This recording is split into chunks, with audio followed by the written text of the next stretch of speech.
I can't associate with y'all, this shit like ketamine. Been on one, been on two, been on everything. Bitch, I'm with my gang, with my squad, what the fuck you want? So be rolling gas, I can't hang, bitch, I'm fucking gone. I got people down from the jump, better know your bonds. I got people just tuning in, and the love is strong. Damn, they gon' want a piece when you got it like that. Like Jake said, we gon' spend it, get it right back. Stack that internet money to the site crash. They on IG, tryna get a like back. See, they don't talk that talk, they just type fast. Yeah, we real life, I'ma roll an eighth inside the blunt, that's a nightcap. Like where my lighter at, boy, I got a flight to catch. Through these ups and these downs, with a guy and a damn thing changed. Don't forget where that sauce came from, best remember my name. You take L's ain't once in a while, gotta charge to the game. You gotta charge it to the game. Yeah, yeah. Through these ups and these downs, swear to God, ain't a damn thing changed. Don't forget where that sauce came from, best remember my name. Ooh. I'm just trying to make my bread and feed the fam. These fuckboys need to grow up like Peter Pan. Sometimes I get so high, I never land. Ain't no need to overthink it, I already understand. They be plotting on my downfall and need another plan. But we welcome all that hating, I'm like, thank you, come again. Made a stack off the game and gave 100 to my man. I don't owe no money to him, I just did it cause I can. Yeah, round shit, we ain't got no clown shit. What's up, everyone? This is Kanal, aka Black Man Travels. Welcome to the Lion's Den. Yes, this is the Lion's Den. I'm back. I know I've been inconsistent with my live streams, but I felt like I had to get readjust to this new project that I'm working on. There's a lot going on in my life right now where I had to make some like serious decisions in regards to how the next 10 years is going to play out for me. So, your boy's making some serious moves. He's contemplating on a lot of things right now beyond traveling. So we're definitely going to have some real talk conversations. We're going to talk about some real things that I think within this travel space we need to talk about. We need to talk about how you could actually benefit from taking advantage of a lot of the tax loopholes that you could use as you're traveling. We want to talk about real relationships. Also, we want to talk about, mental wellness. The fact that a lot of us are dealing with, a lot of brothers out there are dealing with depression and other factors that we need to talk about. So again, it's great that within this travel space, we could talk about, a lot of things that's considered a hot topic. However, I think we need to move away from that. For us veterans who have been traveling for quite a while, we feel like, it's time for us to move on. It's time to move on to greener and greater pastures out there and talk about and educate the up and coming travelers how to move properly. So again, guys, I'm back. I have a jam-packed list of podcasts I'm hosting this week, and I'm super excited to host them this week. I got a variety of different guests that we're going to talk about from my Cuba trip. We're going to highlight Brazil. We're going to highlight, tax. Tax season is upon us. So if you're out there traveling a lot and you're booking trips and hotels and reservations, save those receipts, man, because you could actually use that as a tax write-off. And we're going to teach you how to do that. I've been doing this for quite a while, for over 10 years, guys. Been traveling actively for 10 years as a digital nomad, which is the topic for today. However, a lot of guys have put me on game in how to use my traveling as a tax write-off. And we're going to talk about that tomorrow. I have a special invited guest, Mr. Roland the Traveler, aka Alex. And we're going to really educate you guys, man. Again, it's not a fun, sexy topic. It's not about women. It's not about, beefing. It's not about stupid shit that you normally hear across this platform. We're going to talk about some real issues, some real things, how to make money, how to get your health in order, either be mental or physical wellness. And if you're looking for a relationship, we're going to teach you how to actually do that. But also, too, if you want to become a true digital nomad, not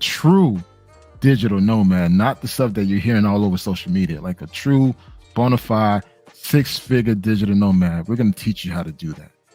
So with that being said, welcome everyone to the Lion's Den.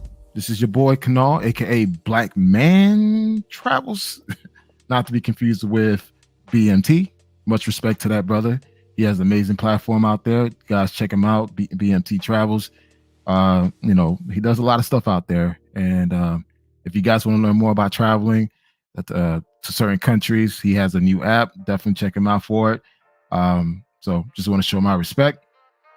Again, let's focus on the topic. And the topic is the digital nomad era. Is it fading away?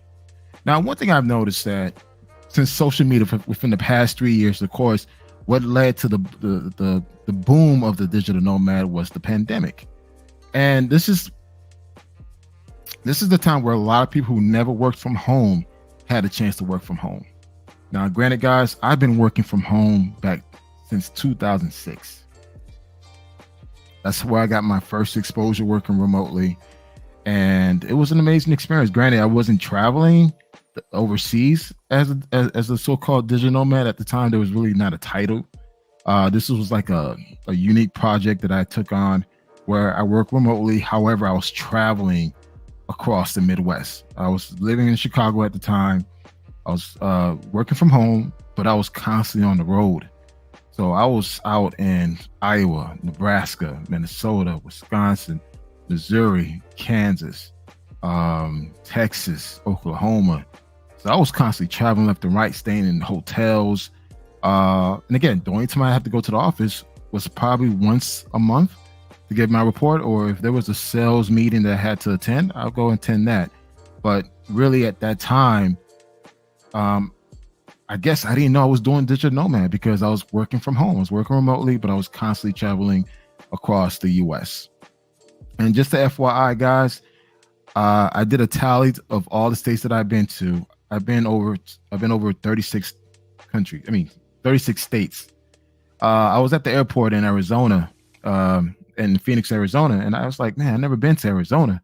So I sat down and literally wrote down all the states that I've been to, and the total states that I've been to was 36. Arizona became my 36th state that I visited in this country. So that's freaking amazing because, again, I'm from Dade County, Liberty City, Little Haiti. I never thought that I would be leaving South Florida and be venturing out across the globe, even across this country. So to say that I visited 36 countries is an amazing feat. And I'm blessed. I'm blessed I had the opportunity to see this country. Guys, the United States is beautiful, man. There's a lot of places that people don't get the chance to see and experience. And I'm glad and blessed that I had the opportunity to travel across the US and enjoy the fruits, if you catch my drift, of the United States, man. Hey, don't sleep on the Midwest, fellas. Don't sleep on the Midwest. But anyways, man, the topic for today is the digital nomad era. Is it fading away? Now, with so many new mandates that's popping up all over the place where companies are requiring their workers to come back to the office, and it's simply due to office space. A lot of companies have been paying for these office spaces for the past 3-4 years, and these offices have been left unoccupied. So now there's a big push, especially IT workers, to come back into the office. So now, with that being said, would that affect the era of the digital nomad? And as I said before, I started my digital nomad life back in 2006. However, what peaked for me was started at 2013. That's when I had the chance to really go overseas and worked. So I was making US dollars while traveling and still doing my thing. But the pandemic just took it to a whole new level. During the pandemic, I was constantly traveling left and right, working remotely. So I had the opportunity to actually work as a digital nomad. And again, as a digital nomad from a marketing sales perspective. So I was working for corporate companies where I actually was able to travel around and get paid US dollars, top dollars at that, 6 figures easy, while experiencing other countries. So during the pandemic, I actually stayed in Colombia. I stayed in Dominican Republic. I was visiting Brazil multiple times. I was, granted, guys, I made sure I was still within the Western Hemisphere. I couldn't go to Asia, but as I was traveling all across the estate and across the country, across Latin America, that's what I really did all my damage. they still gave me the opportunity to work remotely because I made sure that I stayed within a certain time zone. So as long as I stayed within the Eastern and Central time zone, I was okay. Now, if I've had to go to Africa, a country in Africa or somewhere in Asia, I won't work. It's impossible because, again, a guy at my level, majority of the time, I'm probably managing a team. I have certain projects and certain deadlines, presentations to make. So I can't be across Asia doing presentations for U.S. clients or customers. I just can't. So I made sure that whenever I traveled at the time as a digital nomad, I stayed within the time zone of the Eastern, Central, and West Coast time zone. So as long as I was within those time zones, I was able to travel to that country and really get some work done. But I made sure that, hey, Wi-Fi was essential. One thing I've noticed, a lot of guys would travel and want to become so-called digital nomad. They're so excited that, they're able to work from home, but they never got the clearance to go overseas. And now with a lot of companies setting security measures to protect their assets, which is their data, a lot of companies are now tracking your laptop. So you think you're being slick by, hey, you got a remote job, I'm gonna just jump on a plane and go to Dominican Republic or go to Colombia, go to Brazil, or go to Costa Rica or Panama, and you think you're being slick, and there's guys out there telling you could get this router, this, and this VPN, that. They can still track you by your asset, and your asset is the laptop. Guys, there's a software installed in your laptop. They will know exactly where you are. So when you try to be slick, now that you so-called a digital nomad, and you want to go overseas for a couple of weeks, make sure you get that clearance, guys. It's important because I'm gonna tell you this right now, and I'm speaking from experience. I've met and I've known guys who lost their six-figure job, and I'm not talking about low six-figure, high six-figure jobs, simply because they didn't tell the company they were going overseas with their laptop. This year, a good friend of mine, he got a contract role, and this contract role, it was a project manager, senior project manager. If anyone knows a senior project manager, they're making over at least $150 a year. Got the job. Within 2 weeks, he decided to jump on a plane and go to Sasua. So he felt like, hey, I could just go out there and work out of Sasua, not knowing that he didn't ask for security clearance. He didn't ask the right questions before he decided to jump on that plane with his laptop to work from Sasua. I think the following week, he tried to log in. He realized he could not log in. There was a firewall. So he called IT. IT said, like, well, you need to come into the office so we could look at the laptop, because they couldn't get access to his laptop, the fact that he was in another country. When he came back to the country, went to the office, guess what? They fired him. This brother, literally, after 2 weeks starting his job, he decided to take his laptop, trying to be part of this lifestyle, this laptop lifestyle, or whatever you call this, and lost a six-figure paying job as a project manager. And he was bummed out about it. We talked about it, and I told him, like, listen, man, you can't just get a job and think you could just go overseas just like that. And I have had many guys reach out to me asking me, is like, hey, should I go overseas without telling the company? And I'm like, well, did you discuss this with your employer? Did you discuss this with HR? Because the last thing I want to do is see a brother lose his job, especially a well-paying remote IT job. It's already bad enough. It's not many of us in IT, guys. As much as people want to say it is, there's not many of us, especially in the leadership role. Now, if you're more of a network administrator of some sort, more the lower level position, yeah. But if you're trying to make that money where you can live comfortably overseas, make sure as you go through your interview process and you go through your HR and you get your acceptance letter, your offer, make sure that you clear to work overseas. I have a good colleague of mine. We talked about this today. He's currently listening. Shout out to my boy. I'm not gonna say your name. Don't worry about it. He has a certain skill set, the skill set that is very demanding. And he was actually approached by his leadership team that, hey, you should become a manager. He felt like, you know what, I'm at a point in my life where I respect my work and life balance. So he liked to have a life outside of work, and he made that clear to them. But the fact that he had that certain skill set and experience in his profession, his manager went to HR to convince them to allow him to work overseas, guys. Not only did he get the promotion, where literally probably picked up several $1,000s to up his salary, he also got the security clearance to work overseas. So I know you're listening out there, so shout out to you, brother. This man did it the right way. He made it sure, and he made it clear. He communicated to his boss that, hey, I go to overseas often. The only way I'm going to accept this position if you're going to allow me to work overseas. If I can't work overseas, I don't want to become a manager. But the fact that his skill set was so demanding and his experience level, his manager went above and beyond for this brother. Got him the promotion, so he's now a manager, and he can work overseas. And now this dude's living his best life. Guys, becoming a digital nomad, I know what you see on television, what you see on social media, you see the lavish, easy life. No, it's not easy, man. Especially the higher position you are, it's very demanding.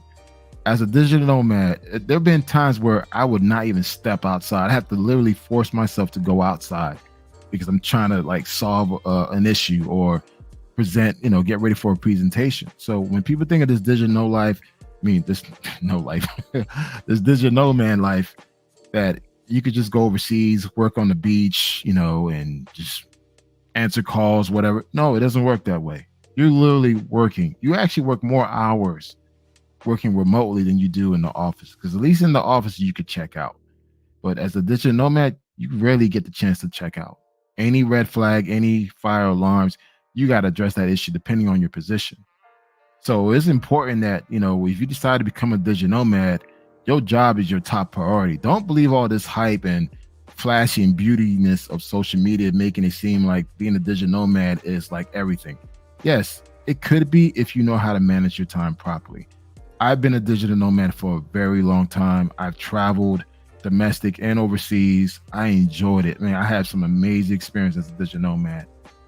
But as of right now, as of October 2003, I'm no longer a digital nomad.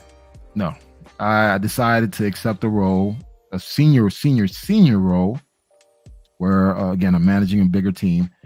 And by me accepting this role, there was one clause. That one clause was I had to be back in the office. Guys, I have not been in the office space in 7 years. My first month was difficult, man. It was just like, okay, I'm back in the office after 7 years. And to be honest, I don't mind. I guess I'm at a different point in my life where mentally, I don't take things personal. I got nothing to prove but just to make that money. And I like the fact that I'm working on some really high visible projects, which is going to actually enhance my career. So I decided to do a trade-off. Okay, I'm not going to do any contract work for a while. I'm going to go ahead and take a full-time role, and I'm going to go into the office. I decided to make that sacrifice to no longer be a digital nomad, work from home. Now I have to literally prep my meals for the week, pack my lunch. I had to go buy clothes, guys. That's how long that I have not been in the office. I had to go buy clothes.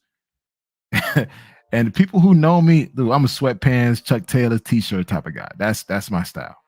But now that I'm in the office, I'm around executives and so forth, I need to look presentable. So I had to take myself shopping. Now that I'm back in the office, now, I have to leave work and get stuck in traffic at times. Hey, it is what it is. But I made the conscious decision to walk away from the digital nomad life temporarily, to focus on some major moves that I want to make that's going to actually hopefully impact my life in the next 10 years. So my thing is this: if you're thinking about becoming a digital nomad, make sure you're doing it for the right reason. Don't do it because you just want to go overseas and just live overseas. It's not that easy. And right now, guys, I'm gonna keep it a buck. Getting a contract is becoming more difficult because they're looking for experienced people. So if you're someone that's just breaking into the IT space, just breaking into the, to any type of profession that's digital nomad type, make sure you have the right skill sets or try to gain those skill sets. Go out there to network, go take those boot camp classes. Just try to, make sure you put yourself in that position to get that job that you want that will allow you to work overseas. Just like my boy just got that pay raise as a manager and has the green light security clearance to work overseas. And now he's living his best life in two countries. So that's something I want to talk about. I'm not here to sell you any dreams. Look, man, you got enough YouTubers out there telling you all this stuff. I've been doing this digital nomad for over 10 years. I got receipts, man. I have nothing to gain from this. I don't care for super chats. I don't care for cash apps. All I want to do is put you guys in a position where you could win. I want to put you guys in a position where, you know what, you too could live this life that I live for 10 years. Having that flexibility, having that opportunity to get on a plane and to go to another country and explore it while still getting paid American dollars. And I'm not talking about no customer service job, remote job. No, I'm talking about full-fledged, skilled, highly paid positions. I mean, like these position pays $95 an hour, $150 an hour. Guys, a lot of my colleagues at the time when I was working remote, and I was up there too, we were making easy about $120 an hour. The lowest you probably get is probably $60 an hour. That's the lowest. If you have that certain skill set where you kind of like in demand and you always keep your skills sharpened, man, dude, you could have multiple contracts. And I've seen guys who will work 3 contracts all at the same time while remote, and they were banking over $400,000 a year. One of my good friends had 3 6-figure contracts. But granted, he had no life. I mean, I can't do it because I got kids, but he had 3 6-figure contracts working remote. And he was living fly in Dominican Republic. Dude, he had a penthouse in Santo Domingo, one of the most richest area in that city. And man, he was banking over $350 a year. Because he knew what he had to do to get those. He was very disciplined. He didn't allow distraction to come in his life that's going to ruin his money. I've seen people lose their job trying to be slick. Do not listen to these guys who are not full-fledged digital nomads, who do not understand that there's certain skills you don't want to jeopardize, man. And it's just like, by simply going overseas just to say you're overseas, that's not a flex. That's not a flex, man. A flex is keeping that job that you're making real money, able to travel back and forth. But if you're going to take that chance to go overseas just to say that, hey, I'm a digital nomad overseas, nothing to brag about. Maybe to someone that doesn't know any better, but someone who's been in the industry for quite a while, that's not impressive. Our impressive is the fact that you're able to balance that type of lifestyle while overseas. Because again, you're going to get easily tempted. You're making all this money, you're having a good time, you're balling out of control, but don't lose focus on making that money as a digital nomad. Now, there's a variety of different positions as a digital nomad. You could do more of an entry level, like content creation. That's more low level. However, if you want to get into the coding, software engineer, to IT, cybersecurity, digital marketing, sales, those are your high paying 6 figures remote jobs. Now, if you want just the customer service, just to answer phone calls and address any issues, yeah, you can find those. They're everywhere, making $20 an hour. Yeah.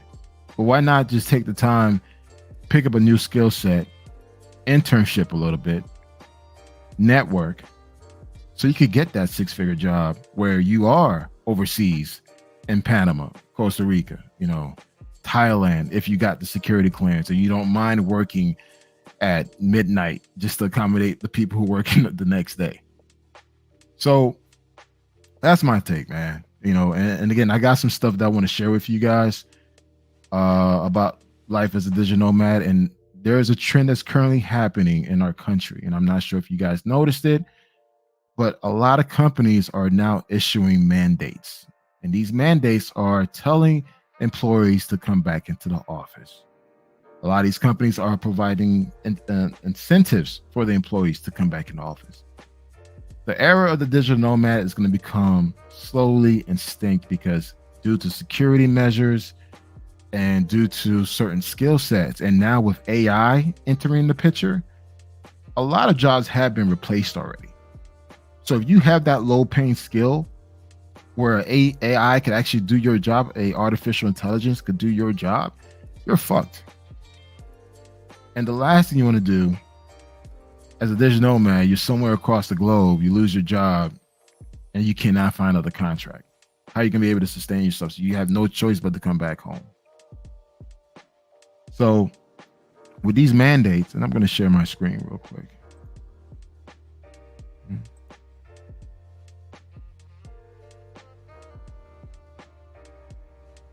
All right, cool. There you go. All right, guys. These are the list of companies right now as we speak, as of September 11th, issued mandates for the employees to come back into the office. These are your Fortune 100 companies. Now, granted, a lot of the smaller companies, small to mid-sized companies, are going to follow suit. If they see that these large enterprises are actually requesting their employees to come back into the office, you best believe the small and mid-sized company is going to do the same thing. And one thing you notice, if you guys ever Indeed, if you go to Indeed or LinkedIn and look at the job posts, when they say remote, they speak in remote within that state. So if you don't live in New York and there's a remote job, they're not going to give you any consideration. They're looking for remote people in their state. So whenever you're applying for a job and you see that remote, that's the first thing you see. Make sure, look in the fine print. They will tell you they're only looking for people within their state as remote workers. A lot of companies are doing this. Also, too, a lot of companies are moving to the hybrid format where you come into the office maybe 2 to 3 times a week, and you can work from home. So the whole thing about becoming a full-time digital nomad overseas is becoming less and less and less. And with a lot of the layoffs that happened this year, companies are becoming a little leery in who they hire as a remote worker. The interview process is a lot longer. Before it used to be 2 to 3 interviews. Now you're doing at least 7 rounds of interviews. And within those 7 round of interviews, you probably had to do a presentation or show a project. If you're in IT, you probably give you a problem for you to solve, and you got to present it. If you're in marketing sales, they'll probably pitch you an idea. You got to present it, and you got to convince them why they should hire you. Those days of you could just apply for a contract role, and they just need people to fill it, are gone. They're now looking for experienced people, and the fact that if you're a digital nomad and you are within the IT space or the marketing space, you better have those skill sets that they want. And make sure that you're allowed to work overseas.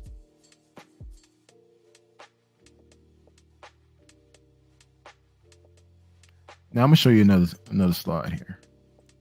And again, guys, things are changing. So there you go. This is from CNBC.com.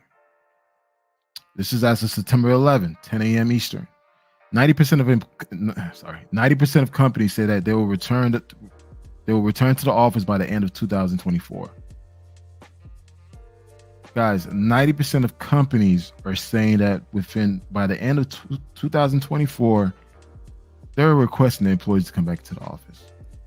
I believe by 2026, the remote work, unless you have a specialty skill, a skill where they cannot find anywhere, they're going to take their chances just hiring someone that's within the United States.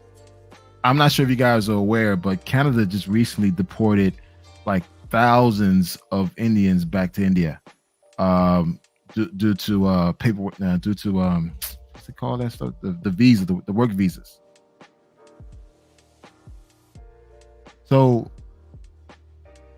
as we continue to talk about becoming a digital nomad, this laptop lifestyle, you really need to understand, like, okay, what type of digital nomad position this is. This is more of a low paying job and you don't mind making low money while living overseas, then that may work for you. But if someone that's seeking to make six figures or more while being overseas, you got to put yourself in the position to do that. You have to. Here's another article.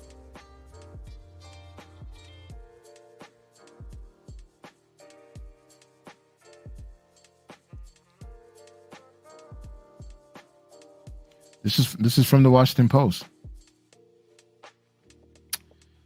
Bosses mean it this time. Return to the office or get a new job. This is as of September 3rd, 2023, guys. These companies are not playing around.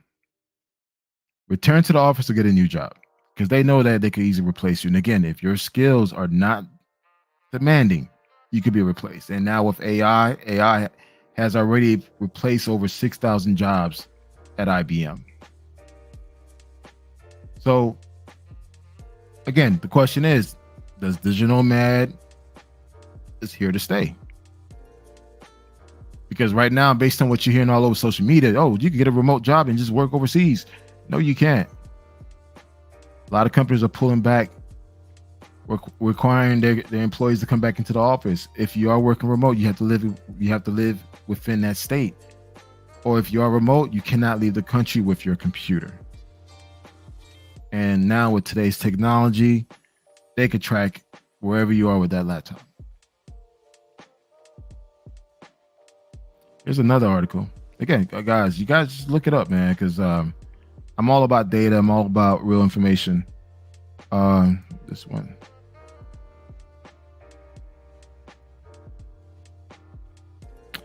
Return to office mandates pick up steam as Labor Day nears, but many employees resist. Again, yes, a lot of employees are resisting. They're protesting. But people fail to realize that these companies don't care. They can replace you. And trust me, there's a lot of people out there right now looking for work as willing to come back to the office just to have a job. It's very challenging out here right now, man. And the way people are positioning a lot of this information is very misleading. So I am Black Man Travels. I'm not here to talk about the fuck shit. Not here to talk about, stuff that you're constantly hearing around, a certain lifestyle. I'm here to tell you the real facts. You're not going to like it. I'm not going to sugarcoat it, but you'll know. And if you decide to become a digital nomad, again, join my Facebook group. There's several, there's many IT professionals who are working remotely the right way. Make sure, you update your resume. As a professional Black man, I mean, again, I'm speaking only to my corporate Black folks out there. I mean, some of you guys have your own businesses, so you can work overseas. That's you. But I'm speaking to my 9-to-5, who's out there looking for work, who wants to put himself in a position. He or she's in the cybersecurity space, or then the digital marketing sales space.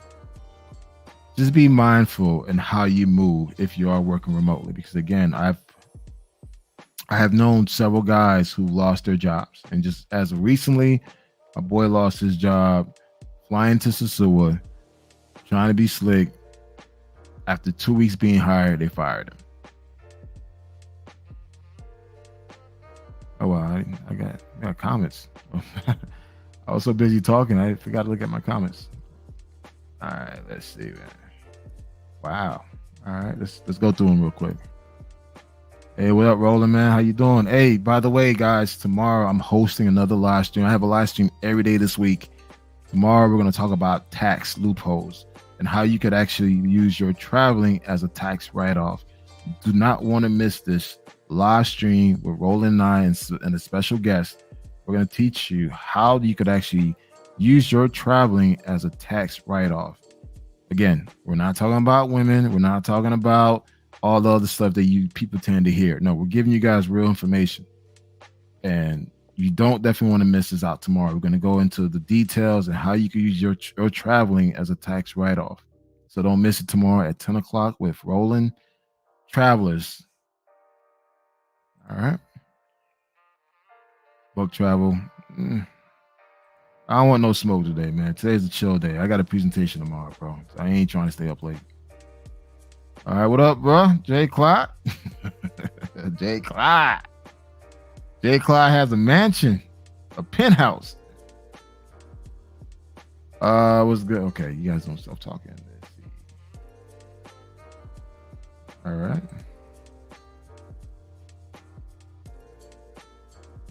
Yeah, it rules. Yeah, it's real to this. Yeah. Oh, this another brother. I want to give a special shout out to Marcus Mayo. Man, this brother has been killing it for years, man. You can't see his face. Mr. Marcus Mayo has been killing it for years in the digital nomad space. This brother was able to still make hands over fists while in Africa, while in Dominican Republic, while in Colombia, while in Panama, while in Brazil. This guy did it the right way. There's another brother did it the right way, man. He's making money hands over fist while living overseas, man. And again, to see these brothers, professional black men out there doing their thing, positive brothers, man. It's an amazing thing to watch. You know, and I want to give you guys your kudos, man. You know, you guys know who you are. And I hope you guys are teaching these younger guys the blueprint on how to actually do it the right way. We live in a microwave society where people want instant gratification and they're not willing to put in the work. If you want a certain lifestyle that you want to live, you got to put it in work. Shout out to my boy Marty, who's in Brazil right now. He just recently retired and relocated to Brazil. He's living his best life. Brother retired in his 40s. So definitely shout out to Marty. He's going to be pushing out some really great content out there. And stay tuned, definitely. See, there you go. All right, Marcus Mayo, been doing this for a while. I should be a consultant. Hey, Marcus, man, bro, I'll tell you this, man. You like one of the few brothers that I officially co-signed. I mean, you put me on game on a lot of things, but a few years back. And you like one of the few guys that I could say I admire how you move. And you got receipts. You got receipts. Yeah, okay. Get the likes up. Yeah, man, guys, if you can get the likes up, man, I really appreciate it. Again, not asking for anything, but get the likes up, man. I would definitely appreciate that. Blackman Charles, you in IT? I'm in IT, but I'm on the business side, so I'm more on marketing. So marketing IT, marketing tech. So project manager, campaign development, strategy, automation. That's where I'm at, and I used a lot of AI. So that's something that I'm learning how to perfect is AI. Like, guys, if there's any new tool that you want to learn, it's AI. Learn how to use it to make your job a lot easier, but learn how to use it to create new content, to actually, create a new program. Guys, AI is freaking amazing, man. Don't run away from it. Don't be afraid of it. Embrace it, because it's not going anywhere. And I'm going to tell you this right now. AI is going to replace a lot of jobs. So if your job is not in the forefront or in the cutting edge, or it is not an essential, man, you're going to be left behind.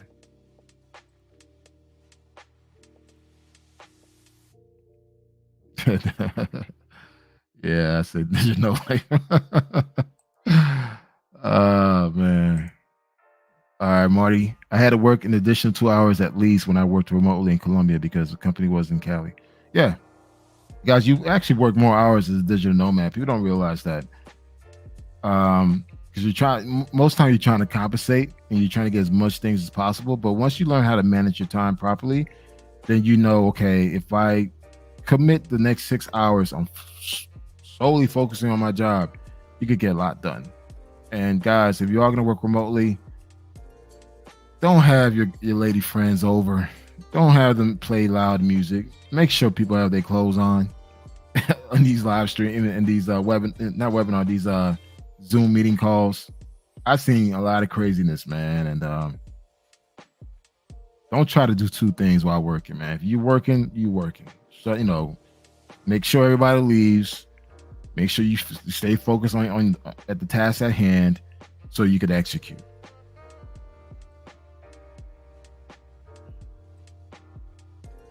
It's 2017, counting multiple jobs. Yeah, man.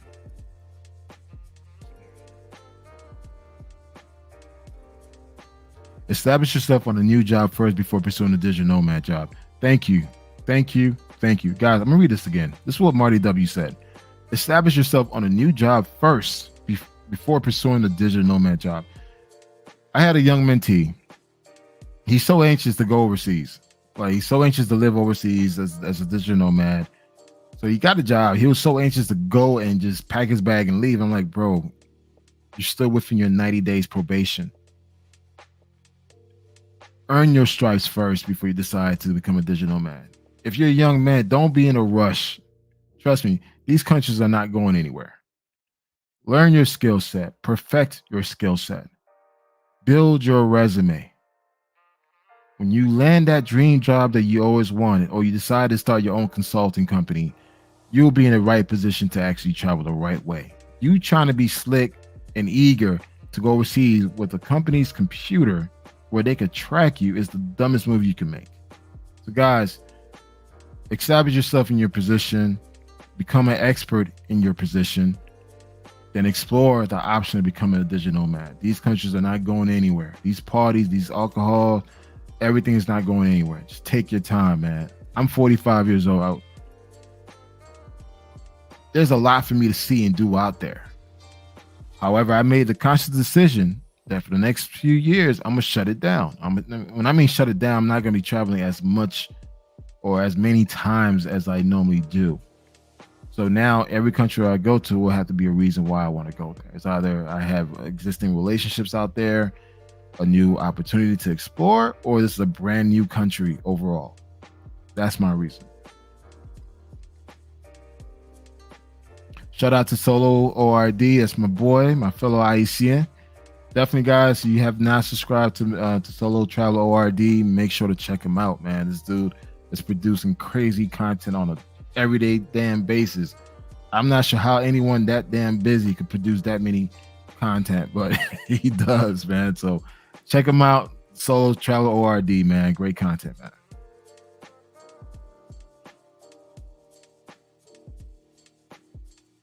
Congratulations, Batman Travel. That's not a bad move for the moment. Yeah, I decided to make a career move, a pivotal move in my career where, I want to learn this new skill set, but yet still be in a leadership role. And the pay was good. So I felt like, I just had to come back into the office. So, yeah, I'm back to 9 to 5, back in the office, man. After this podcast, I got to go iron my clothes. I already packed my lunch. So, yeah, I'm back. I'm back in the office. I'm no longer a digital nomad, so I will never claim that word moving forward. So I'm a former digital nomad, 9 to 5 worker now. Salute to that guy in the chat that bossed up his manager. He deserved it. Yeah, man. I mean, you know who he is, man. He went in there. He negotiated. He set his demand. His manager respected, and his manager felt that he was in high demand, where they went above beyond, and him making sure that he gets his position, his pay increase, and working remote. That's freaking amazing, man. Shout out, man. Shout out to my boy out there that did it. He's in the chat, man. So I see you, bro.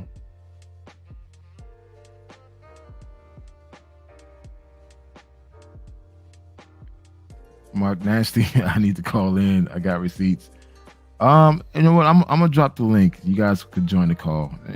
Guys, let's stay in the topic. I can't stay up too late because I got to get up at 5 a.m. to go to the gym.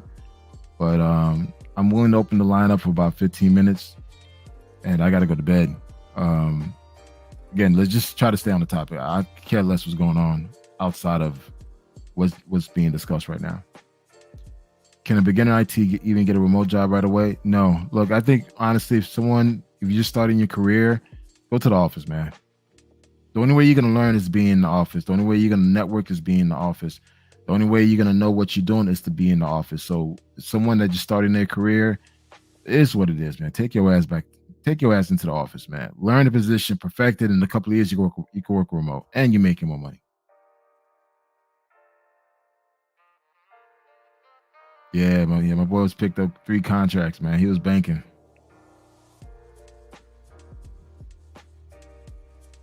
Got to have money to go and fall back on. Desire, skill set go a long way. Yeah, I agree. Totally agree with that. Right, forcing people back into the office, and unless you have clearance from your manager. Yep. These corporate companies are not playing anymore, man. And again, you got to respect it. It's just, at the end of the day, it's their business. And a lot of companies have been paying, top dollars for their office space, and their office space is not being utilized. So, hey, they're passing these mandates now where you have to come back into the office. It is what it is, man. And sucks, but actually, let me pull up this stuff again so you guys can see.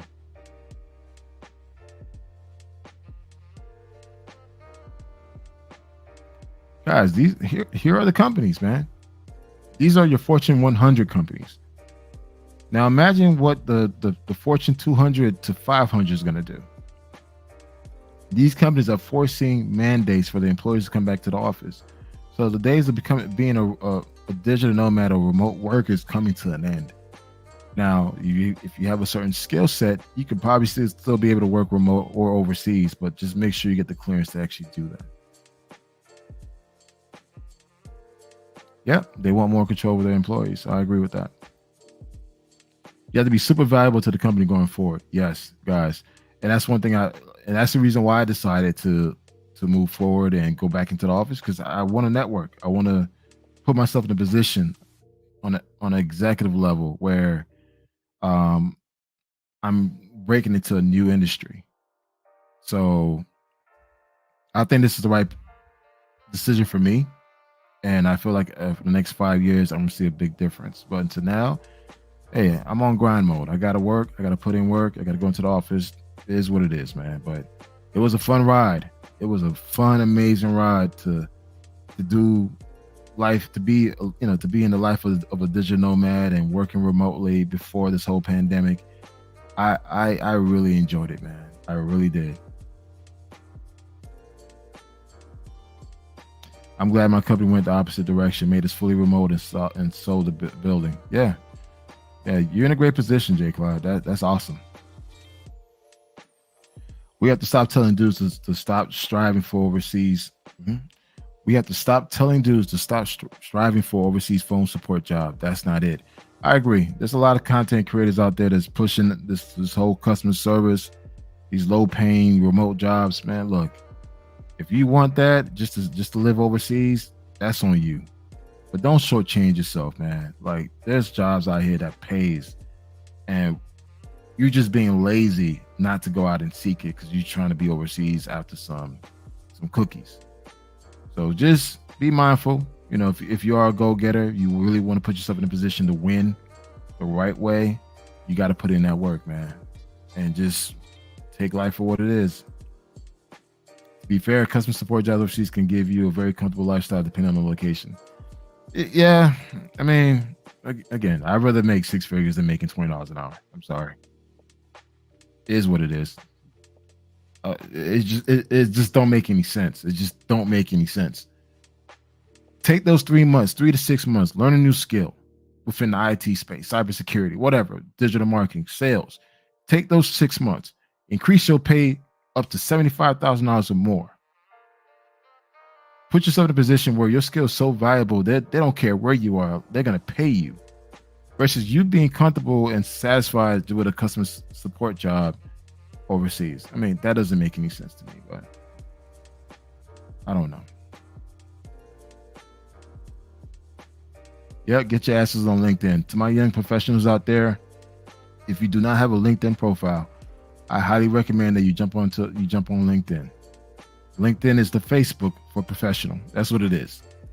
Recruiters, companies are constantly looking at your profile, looking for the next person to hire. Instead of you wasting all your time on Facebook, Instagram, TikTok, jump on LinkedIn, create your profile, upload your job experience, your credentials, and promote yourself. You know what? I'm going to do this for you guys, man. I'm going to share my LinkedIn page. 1 second.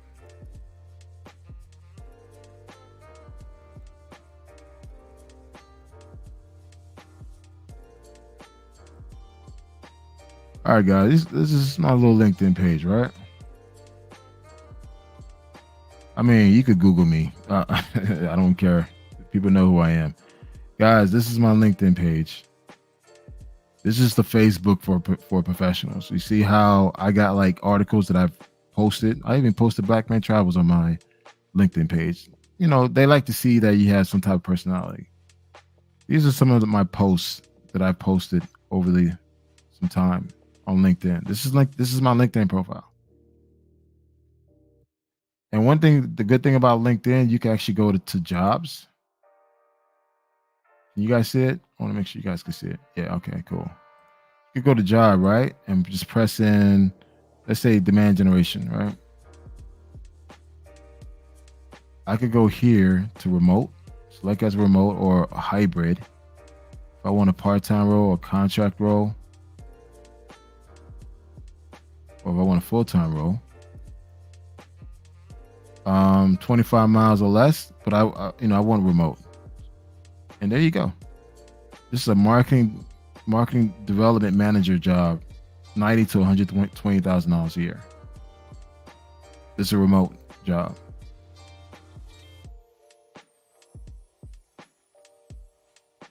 Here you have a field marketing manager job, starts at $88,000 to $125,000 a year. Here you got a product marketing manager, Web3 services, making $185,000 a year to $245,000 a year. Make this bigger, guys. Guys, a principal product marketing manager, Web3 services. This job has been on LinkedIn for 1 week, and there's 49 people apply for this role. And the starting pay is $185,000 a year to up to $245,000 a year.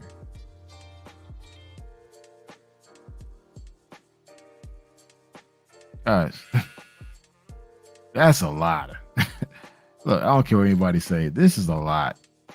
185, and this is just a product marketing manager. Imagine if you get to the director level.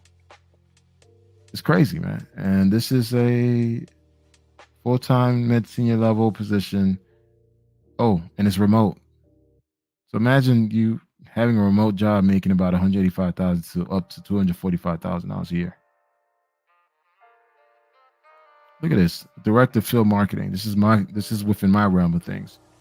$168,000 a year to $253,000 a year remote.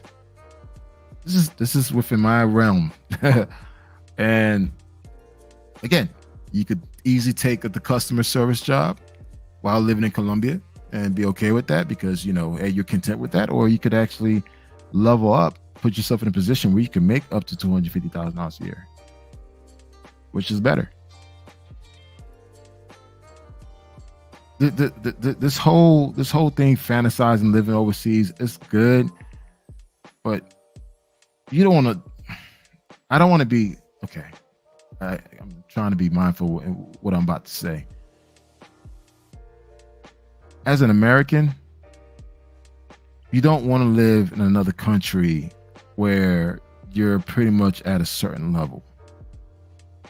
As an American, you have certain privileges, and where you can live a certain lifestyle that you can live if you put yourself in a position to do that.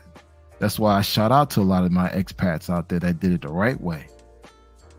If you take this salary here to Colombia, to Dominican Republic, to Brazil, to Thailand, where do you think you fall into?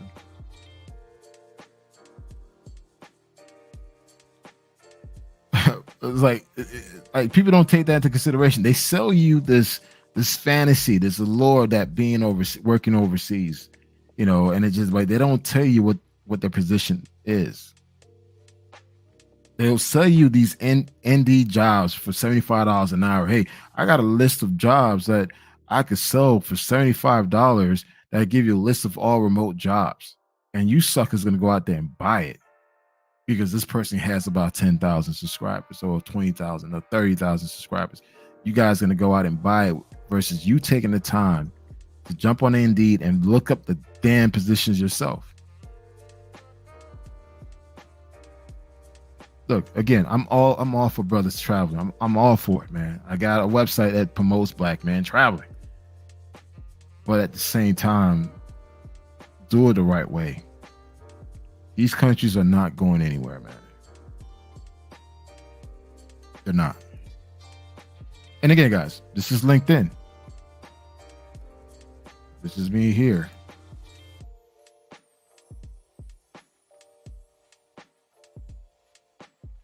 So far this week, I had 98 profile views. So 98 people came to my profile and looked at me. I've been searched 53 times on appearance. And my post got 261 post impressions. That's not bad. You know. And these are some of the positions, these companies I work for. Look, Deloitte, Stratix, Trimble. Let me post them up.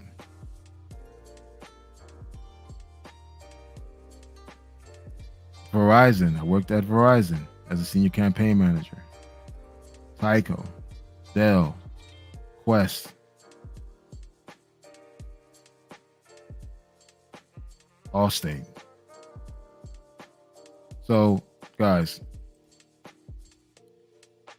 that's all I got to say, man. It's like, again, I think the role of a digital nomad will always be there, but I think it's going to become less, it's going to become scarce, where you could really make that type of money while living overseas due to a lot of the mandates that these companies are issuing out. And also too, companies are requiring their employees to stay within the state or within the country. Keep that in mind. Strive higher, fellas. Get your 21st century skills up. Yep.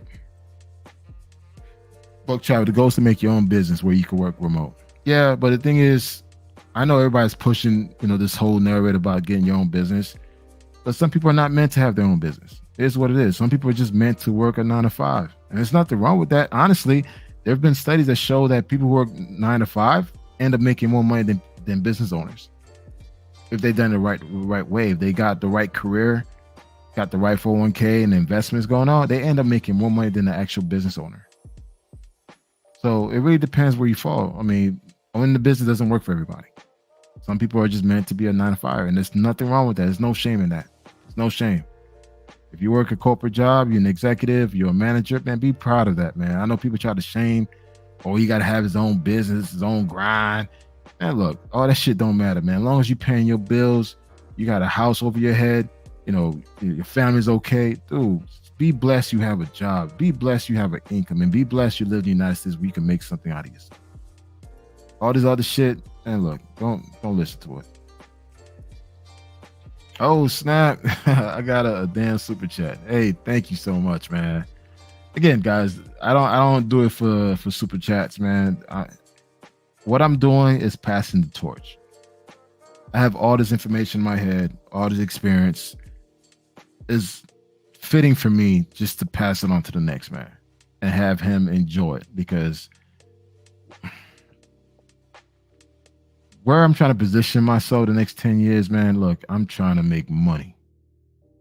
So this here is my hobby. This is my interest. It's great if I can make money off of it, but that's not my primary objective. So thank you, Kid Greatness, for the super chat, man. I really appreciate that, man. Thank you so much, man. Thank you. Facts, the ultimate goal is to be your own boss. Again, that's the ultimate goal, but not everybody's going to be able to do that. It's easy to say than do. All right, side conversation. Salute to the chat. A lot of guys are wasting time trying to learn drop shipping and things with high failure rate because they heard it on YouTube. Learn real skills. It's no substitute. I agree. Guys, learn real skills, man. The drop shipping, try to do it on the side. Use it as a side hustle, but learn real skills. If things were to hit the fan, you're able still to be employed. Mark Nasty certified. All right. Build trust with your team. It might need your back one day. I agree. What up, Vlogging Tripping? What up, bro? Vlogging Tripping now. We have a podcast this Friday. We're going to talk about Brazil. So this Friday is going to be a lot of fun. And I may break out the bottle of wine. I don't know if you guys see me when I drink my wine. I can get a little loose. But today, I'm drinking my green juice. Green juice. This green juice consists of spinach, kale, broccoli, cucumber, green apple, and kiwi. This is what I'm drinking, guys. This is not the wine that I normally slizzure. So, yeah, I'm keeping it clean.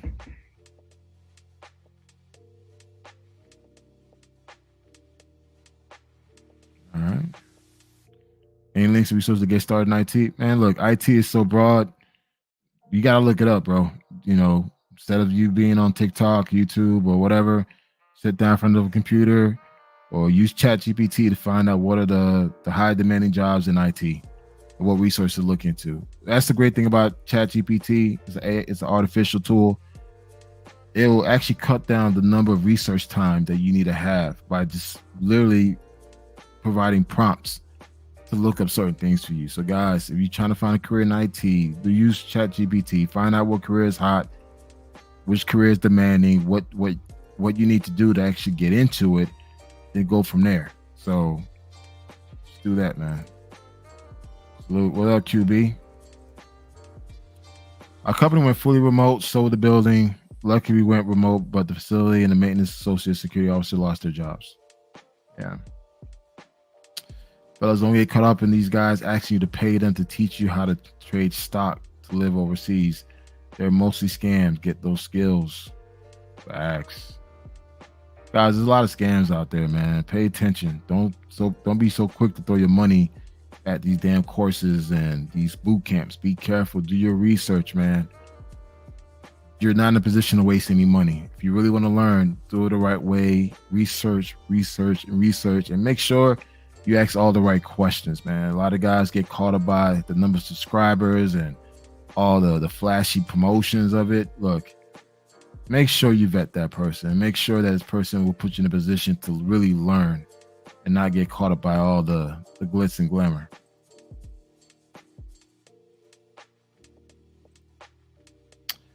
In many cases, entrepreneurs won't have the time to enjoy a new country. I agree.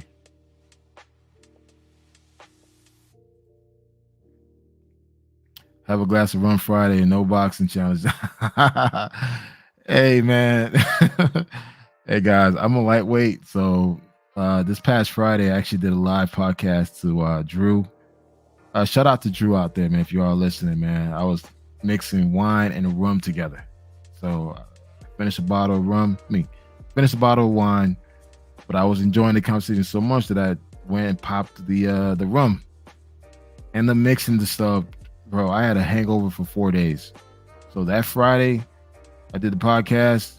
I didn't recover until the Tuesday or Wednesday. It took me 4 days to recover from that, man. And never again. I'm not mixing again. And I'm only allowed one glass of wine per podcast. Green juice. Yeah.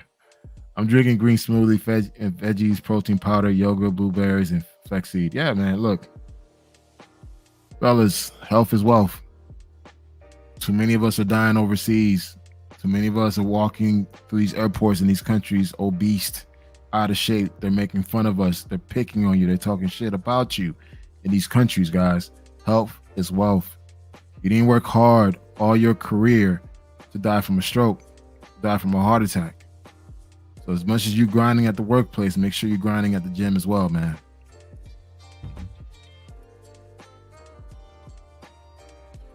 Well, yeah, trading is extremely difficult and it's not for everybody.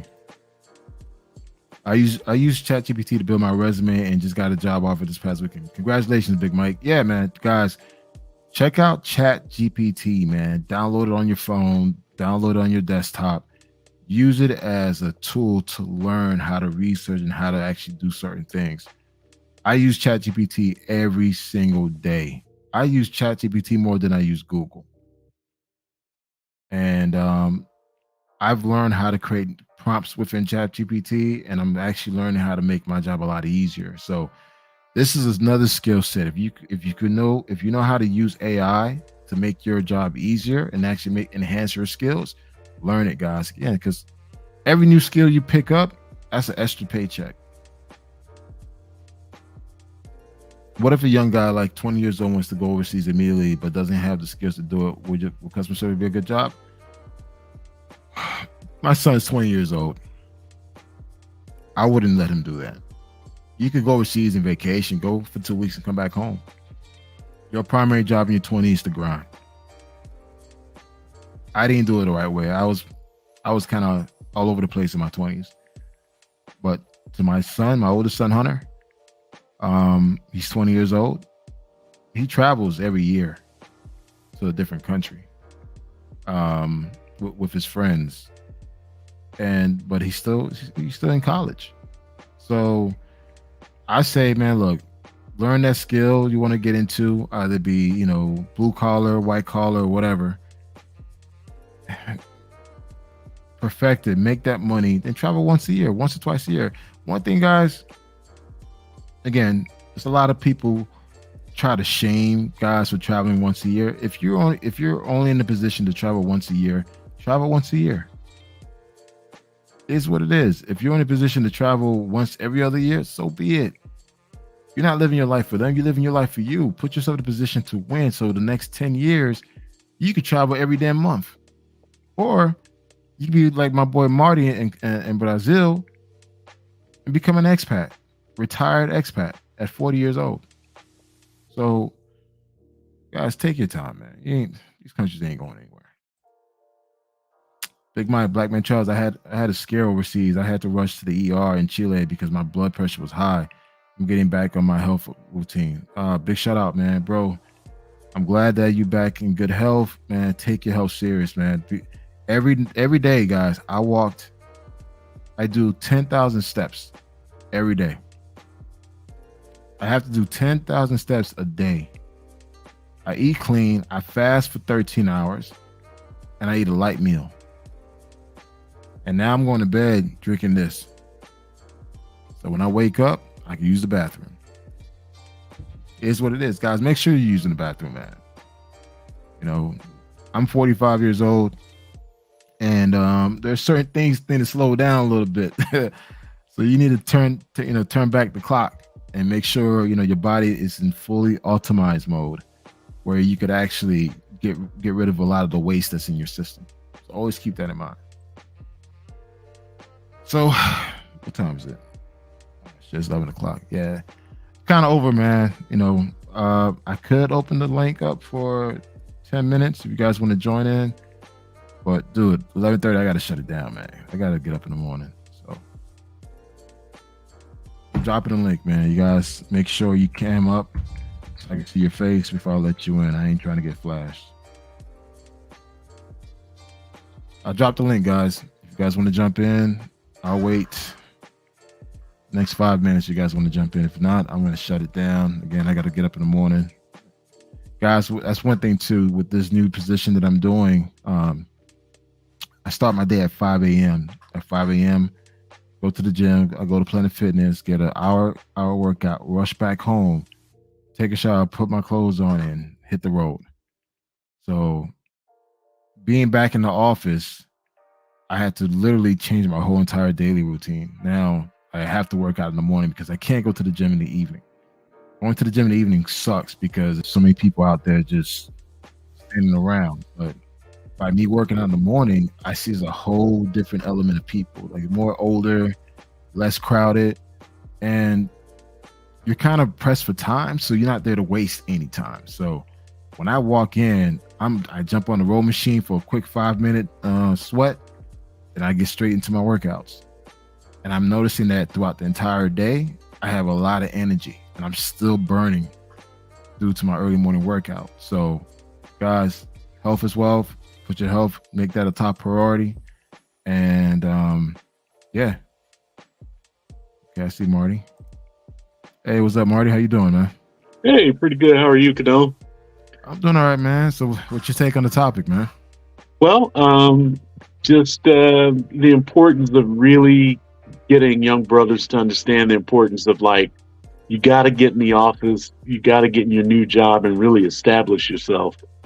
I know a lot of brothers, I'm certainly guilty of it younger in my career, but we like to isolate at the job. We don't like to fraternize. We like to do as little socializing as possible, but just do our work and go home. But there is some value in getting to know your coworkers, just taking that first year, really establish not only your work product, but also the relationships with your colleagues, because you're going to need that, man. I mean, there might be times where if you work remotely overseas, maybe there's a blackout in your city. I know Cartagena had a lot of blackouts and stuff like that, and you're not accounted for. If you don't really know your coworkers, they're going to be like, okay, so who's this guy who gets to work overseas? It's like all that office hating and stuff. So Yeah. yeah, you got to really like establish yourself. Just take that first year. Don't even ask to work overseas the first year, I don't think, unless that's how they set up the job in the first place. But you got to, work is more than just doing the work. You got to have allies. You got to learn the job, learn your counterparts, learn your clients, learn the business. And if you're working overseas, a lot of times that's hard to do, man, because you're learning a new country. And I personally wouldn't even want to live overseas remotely while working, not for any long period of time, maybe a few years, but I want to get to know the new country. So long story short, I just think young brothers just got to ask, is that really what you want? Do you know all the details of what that would entail? Or are you just going off of what you may have heard online? That's true. Kid, Kid Gretney's, what's your take on it? Yeah, what's good? What's up, everybody? What's going on, man? What's up? Yeah. I mean, I think you hit the nail on the head with a lot of points you made. Like, because I remember, like, the first time, like, I got a remote job and I went overseas and I was living in Thailand.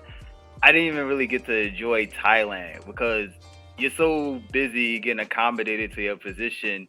You don't have time to just like explore the country, go party. I mean, you got the weekends to party, but you're not really enjoying it because, especially if you got like a IT job or a finance job, something that's like high pressure, where Yeah. you're always on. So going like, you should try to get yourself established. Like what Marty said, get yourself established before you get overseas. Don't listen to the hype because like a lot of the videos you see on YouTube now, everybody's like, leave America, blah blah blah. America's sinking. You gotta get out now. I'm like, yo, these countries are not going anywhere. The economy's terrible right now. Number one.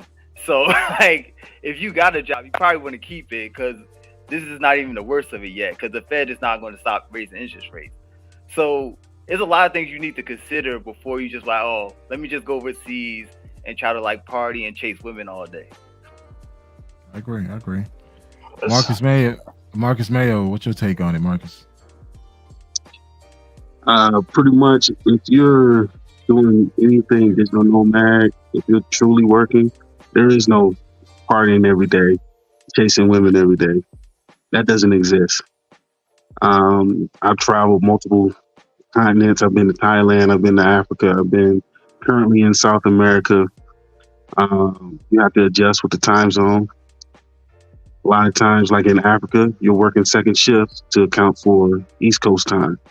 Correct. So you're during the day when everybody's out, you're working. You're in the office. Now at night, around about 11, 12, you can go out, but guess what? You got to clock back in at 3 p.m. the next day. So there is no partying and chasing women all the time. My main priority is my job. Actually, I have two. So my main priority is both of them, right? And actually, I just got a new position. So I'm a director. So I'm a director for one and a kind of a scrum master for the other one. Wow. So go ahead. No. Guys, you just heard what he just said. He has two jobs while working remotely. Guys, you could actually do the same thing if you know how to manage your time correctly and your discipline. Yeah, so there is no no lifestyle partying. I'm going all the time. Yeah, if you got it like that and you got money coming in, residual income. But if you're working, your priority needs to be, all right, what time do I need to clock in? My day starts at 7 a.m. Right? Meetings at 7 a.m. and I go through meetings throughout the day. I may wrap up at 3, sometimes 4, sometimes 5. Right? Then I have the rest of the day. But my main priority is to make sure I'm on my meetings in the morning, so I'm not out all night partying, chasing women, and doing whatever. Weekend comes, so yeah, I have fun. But the priority is my job.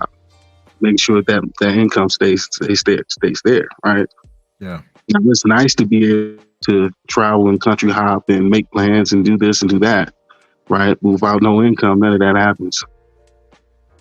I agree. And guys, Marcus and I, we hung out a couple of times. So everything he's saying, he's speaking facts. This guy's has receipts for days, man. And look, everything he just said, listen, take it to heart and understand that this whole thing that is, life is fabulous as a digital nomad, it's not true, man. You're literally grinding because you're not trying to lose that paycheck that you're making. And plus, once you make that certain paycheck, look, you're not going to accept anything less than what you're making. Work travel. What's your take on it? Yeah, man. Like this whole digital nomad thing, when you're overseas, you just got to be careful, man, because a lot of things can happen. You bring a chica, you and her get into a fight. She start breaking, your laptop, and that's your bread and butter. That's your main source. So there's a lot of things that can go wrong. Or when you're on a Zoom meeting or Teams meeting, and you camped up and she walks behind you, half naked, and people can see that. So there's a lot of things that can go on. A lot of people underestimate it, but it's actually more stressful working overseas as a digital nomad than working a regular 9 to 5 here in the States. Because this the power can go off, as Marty was saying. The car power can go off. I mean, and what is your excuse? I mean, because you gotta be in there like certain. You gotta check in certain time and check out certain time, and the power when it goes off, how you gonna account for that? Now they're gonna say, okay, this dude is overseas, while we over here in the States and we working in the office. So it's like, so there's gonna be a lot of hate also coming from your coworkers because they're gonna see you in Costa Rica, tropical rainforest, while they're in Minnesota. So it's like, so there's going to be a certain jealousy. But to piggyback on the mandates, that is true. A lot of employers are telling their employees to come back to the office. Some are going from fully remote to hybrid. Then the hybrid ones are going to fully office. That's why when you see so many jobs on LinkedIn, many of them are starting to say on site right now, 5 times a week. Correct. So definitely. And I definitely want to piggyback on the brother that said that first year you should network, build a relationship, and don't be that brother that comes to the office, just checks in, checks out. You got to talk to people, start conversation, network with people, like, if your job has, ping pong tables and all that, play with your coworkers, build that relationship, so that way, you never know where he's going to take you at, I agree. And you're right about the anxiety level. And I know, Marcus, you probably experienced this as well. The whole blackout thing. I used to work remotely out of the Dominican Republic. And man, there've been many times where I wake up and there's no power. I had to literally wait until the power was up, and maybe sometimes the power doesn't come up until the evening hours. So you literally lost a work day. So guys, just be mindful. Piggyback on that. Yeah, piggyback on that. Right. It's not only power; it's internet. Is your internet good? Right. There's plenty of times where I've tried to log in, can't log in because the internet is down. Right. So it's actually you have to spend more money to get a decent place that has a backup generator, right? And then you may also have to have a backup internet source, right? So you have to always make these backup plans. Even right now, I'm in a hotel I can't connect to the hotel. So I have a router. So I have a backup international hotspot that I use, right? But I have to pay more money for the gigabytes. Yeah. But it's a cost that I pay, right, to have that security and have that backup plan. So I always have to have a backup plan to make sure that no matter what, I can connect online when I need to, and I need to be on attention when I need to. I can get my emails, I can get my my Microsoft Teams chats, I can do my Teams meetings, right? So it's not I'm here and I'm working on is okay, what happens if the power goes out? What happens if I can't connect to the internet? What's my backup? What are the things I need to purchase, right? To have that backup plan, to have that international hotspot, to have, a router that makes it look like I'm pinging from the United States, right? Having all those things in line to be able to travel the way I do. Yeah, I agree. I agree. I experienced those things. Roland, what are your thoughts, man? I mean, just working for a major corporation at altogether, there's politics in everything you do. There's competition in everything you do. And when you get into a corporate environment, believe you me, being a successful black executive in the middle of a whole bunch of white folks, you ain't the most liked person in the room, whether they're smiling in your face or not. So it behooves you to want to get in, develop your relationships as best you can, understand who's on your side, know who's your enemy, because there's always the strategy, and it's true. Know who your friends are, but keep your enemies closer, especially in business. Okay. Right. So there's things that you have to worry about politically to keep your job, because there's always somebody gunning for your job. You ain't in there with a bunch of guppies, especially or any kind of level job in an executive or management situation. Somebody's always trying to come up and take your position. So you need to stay on guard as you're working up and getting your experience and developing your relationships and blending with other colleagues of same level or like-mindedness. So, at the end of the day, I loved working for corporate America, and I worked for several Fortune 100 companies, just like Kanal. Most likely Marty as well if he's retired this early. So there's a level of expectation when it comes to us as black men, successful black executives, that you need to be better than most people in that room. Damn near better than the president if you're going to keep that position and look to move up. I totally agree. You can't be running around acting like, oh, I can be in a whole nother country.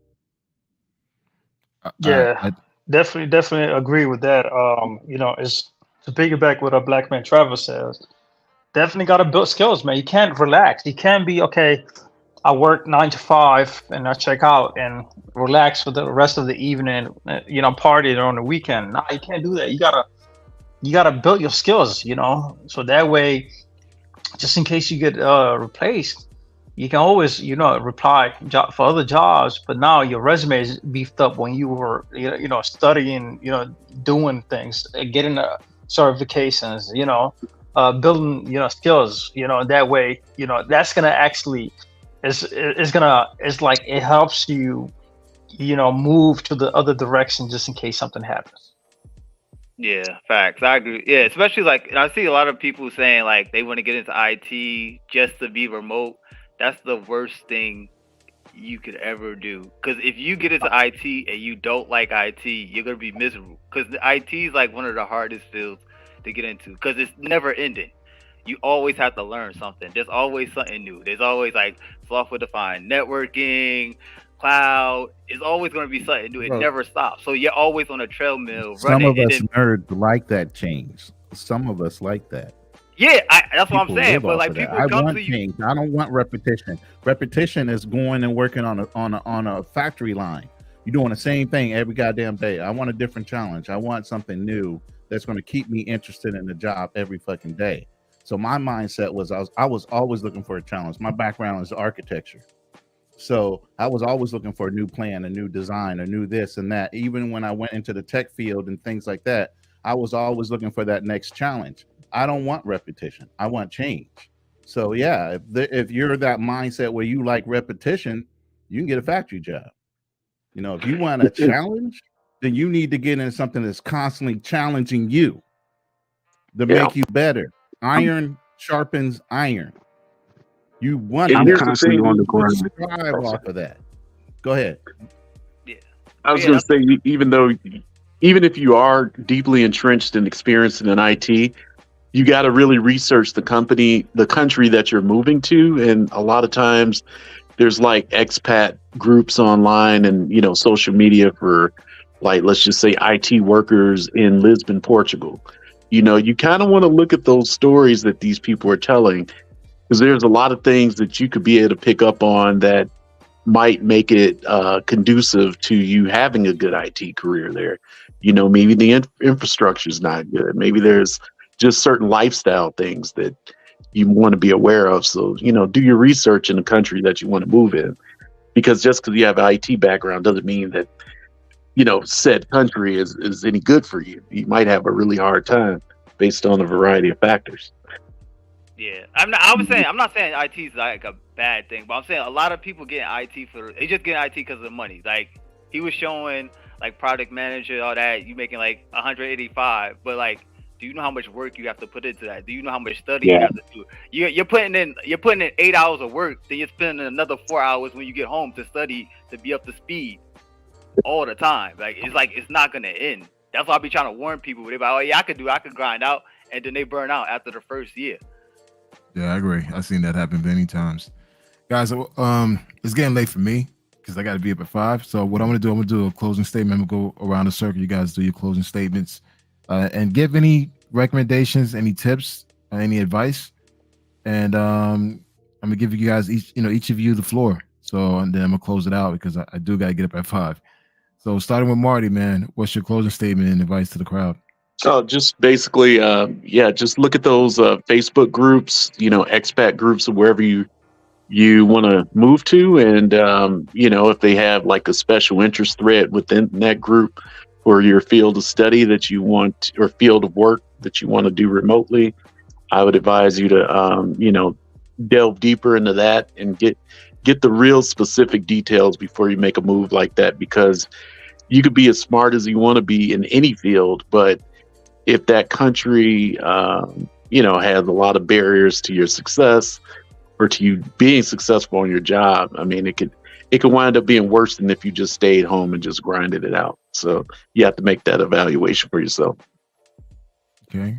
Kid greatness. Yeah, I would say like if you want to pursue like the digital nomad path, and you're looking for a job, first of all, I recommend you spend your first year or 2 years on the ground in the office, because if you're learning a new skill set, you want to be around people. You don't want to be in like Cambodia trying to figure out the network, like the routing for the networking, and you have nobody to talk to. After that, you spend that first year, 2 years in the office, then you just network your butt off. Go to all the meetups, talk to all the hiring managers, Like, I feel like networking is the most important thing. Networking is more important than like your skill set. Because if you know the right people, you can get the job. Like most of the gigs and like opportunities I had, just because I knew the right people. And it's like, oh yeah, I could plug you in. So I say networking, and just don't be in a rush. Take your time. Yeah, you got time. Like the countries are not going anywhere. Great. Marcus?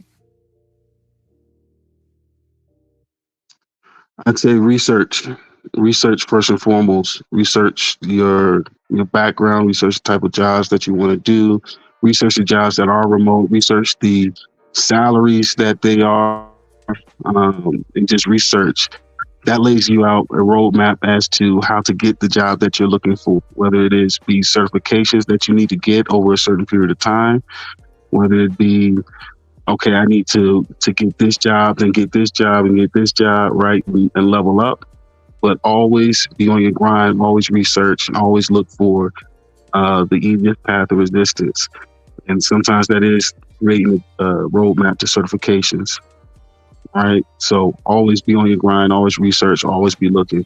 I'm always looking. I'm always on, on LinkedIn and looking at, okay, what's the next field? What are the new certifications employers are asking for? What are the things I need to target for the next 5 years? That's how you level up. I like that. Book travel? Yeah, definitely agree with the other brothers, man. Definitely. Look, digital nomad, man, it can be very hard at times, man, because look, you got to plan your travels. You got to, handle certain work logistics. You got to learn, the new language. So there's a lot of components that play into it. But look, you should always, identify your skills, strengthen them. At the same time, you got to like join some kind of digital nomad community, online, so that way you guys can exchange information, like, because there's a lot of information that's always being shared, so you can learn from others, And other than that, yes, just invest in yourself and invest in your professional life, build your skills up.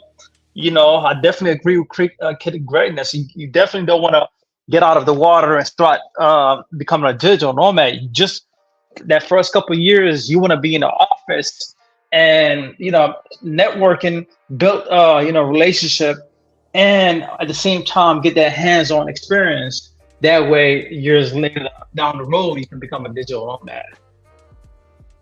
Facts. Roland, closes out, man. I mean, my biggest thing with digital nomads are, you guys hit all key points. First you need to learn in-house, then spread wings, but you got to have discipline. You got to have focus. You got to constantly upgrade your skills. And the next thing would be basically is understand the natural progression of whatever field that you're in. If you feel like that field's dying out, you need to go ahead and upgrade your skills some more and move to the next natural progression within whatever your interest is. If it's changed in the midst of you learning whatever skills you learned, then go ahead and change with whatever your interests are. I used to tell my kids all the time, learn something that you're going to love to do, so you wake up happy every day and want to do it, and you excel at it, and it actually shows with any of your peers around you. Facts. And I'm going to leave it back to you, Kano. Yeah, well, just each of you guys have made some valid points. And you guys are speaking from experience, which I really appreciate. We're not assuming, we're not projecting. No, these are real experience from real travelers who are actually doing amazing things. So guys, make sure you listen to the podcast, man. There's a lot of information being dropped to you. We're not selling you a fantasy. It's just like, this is the real deal. If you want to put yourself in a position to win, you got to put the time into it. You got to put work into it. So again, to answer the question, the digital nomad era, is it fading away? Somewhat, depending on your skills. If you have the right skills, it doesn't matter where you are. Like Marcus, he's somewhere, he was somewhere in Africa. He was still able to pull 2 contracts. Always keep yourself demanding where you can always have a position. It doesn't matter where you are across the globe, because your skill set cannot be replaced. With that being said, again, guys, go out there, live your best life. Focus on you, put you first. Take care of your health, take care of your family. And man, go out there and explore and enjoy, man. Leave all that hate shit. Traveling is not about women. It's about you exploring, you living your best life. That being said, man, thank you so much. And you guys have a great night, man. Peace. Thanks. Hey, good night. That's how much time you get if you're lucky. 75 years, 75 winters, 75 springtimes, 75 summers, and 75 autumns. When you look at it like that, it's not a lot of time, is don't waste them. Get your head out of the rat race and forget about the superficial things that preoccupy your existence and get back to what's important now. Right now, this very second. And I'm not saying drop everything and let the world come to a grinding halt. I'm saying that you can become a seeker. You can be loving more, you can be taking some chances, you can be living more, you can be spending more time with your family, you can be getting in touch with the part of you that lives instead of fears, the part of you that loves instead of hates.